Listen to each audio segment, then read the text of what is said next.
Perkenalkan, nama saya Mariani. Di sini saya akan mereview sebuah jurnal yang berjudul Pengaruh Bimbingan Klasikal dengan Media Audiovisual untuk Mengembangkan Konformitas Positif Siswa Kelas 8 SMP Negeri 5. Konformitas. Untuk menjadi bagian dari sebuah kelompok, seseorang dengan mudah memiliki sikap dan bertingkah laku sesuai dengan norma kelompok yang disebut konformitas. Menurut Baron dan Brin, konformitas adalah suatu jenis pengaruh sosial di mana individu mengubah sikap dan tingkah laku mereka agar sesuai dengan norma yang ada. Penyesuaian terhadap kelompok sosial karena adanya tuntutan dari kelompok tersebut untuk menyesuaikan meskipun tuntutan tersebut tidak terbuka agar sesuai dengan norma sosial yang ada. Sikap konformis pada diri individu muncul karena adanya suatu norma sosial yang menuntut seseorang untuk menyesuaikan norma-norma yang ada.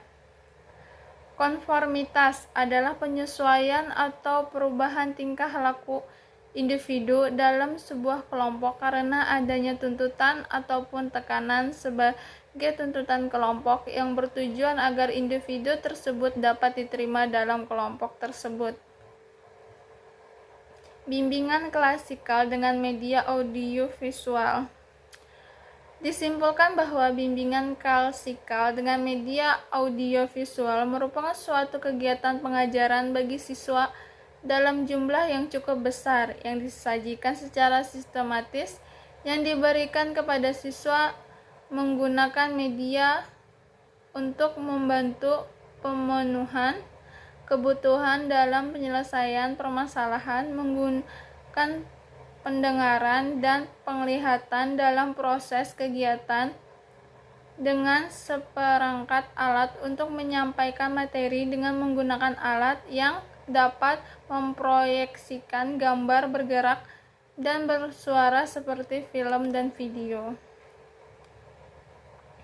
Metode penelitian, persiapan eksperimen. Yang pertama, peneliti melaksanakan tryout skala komunikasi interpersonal yang berjumlah 32 siswa untuk menguji validitas dan reliabilitas. Yang kedua, dalam penelitian ini, peneliti menggunakan teknik kultur random dengan cara acak mengambil kelas acak untuk kelompok eksperimen. Yang ketiga, peneliti melaksanakan preteks dengan menyebar skala komunikasi interpersonal yang berjumlah 32 siswa. Pelaksanaan. Yang pertama, sesudah ditetapkan kelompok tersebut, maka kelompok kontrol tidak diberikan layanan bimbingan kelompok, sedangkan kelompok eksperimen diberikan tindakan layanan bimbingan kelompok dengan media audiovisual oleh peneliti. Yang kedua, dilaksanakan treatment terhadap kelompok eksperimen sebanyak 6 kali kurang lebih selama 2 bulan, sedangkan kelompok kontrol tidak diberikan layanan. Akhir eksperimen. Yang pertama, sudah mendapatkan perlakuan, maka pada kelompok eksperimen dan kelompok kontrol diberikan teks bersamaan. Yang kedua, peneliti melakukan analisis menggunakan unit untuk mengetahui pengaruh layanan bimbingan klasikal dengan media audiovisual. Hasil penelitian dan pembahasan. Perbedaan konformitas positif siswa antara kelompok eksperimen dan kelompok kontrol berdasarkan hasil pengujian hipotesis menggunakan unit dapat diketahui bahwa hasil hitung 15,17 lebih besar tabel 2,042 pada taraf signifikan 5%, yang berarti lebih besar. Dengan demikian, dapat disimpulkan bahwa layanan bimbingan klasikal dengan media audiovisual dapat mempengaruhi konformitas positif siswa kelas 8 SMP Negeri 5 Rembang.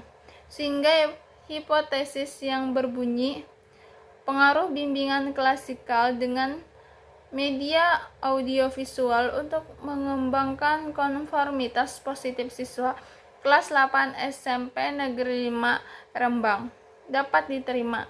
Berdasarkan hasil analisis data yang dilakukan dari hasil skor rendah kelompok eksperimen yaitu 50 dan skor terendah kelompok kontrol yaitu 42, sedangkan skor tertinggi kelompok eksperimen yaitu 72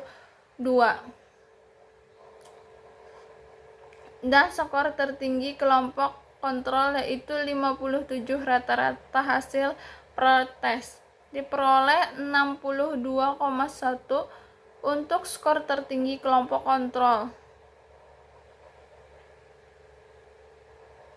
Kelompok eksperimen dan 51,1 untuk kelompok kontrol. Sedangkan pada hasil post-test, kelompok eksperimen diperoleh setelah diberikan treatment bimbingan klasikal dengan media audiovisual.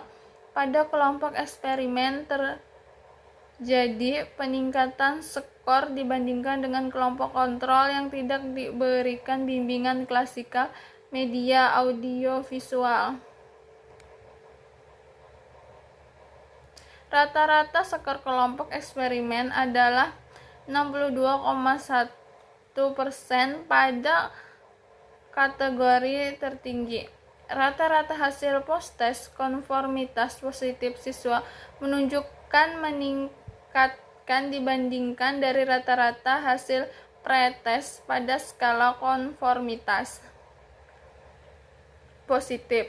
Dari data tersebut dapat dilihat bahwa ada peningkatan konformitas positif sebesar 1,4 poin setelah mendapatkan treatment berdasarkan hasil evaluasi proses yang peneliti lakukan selama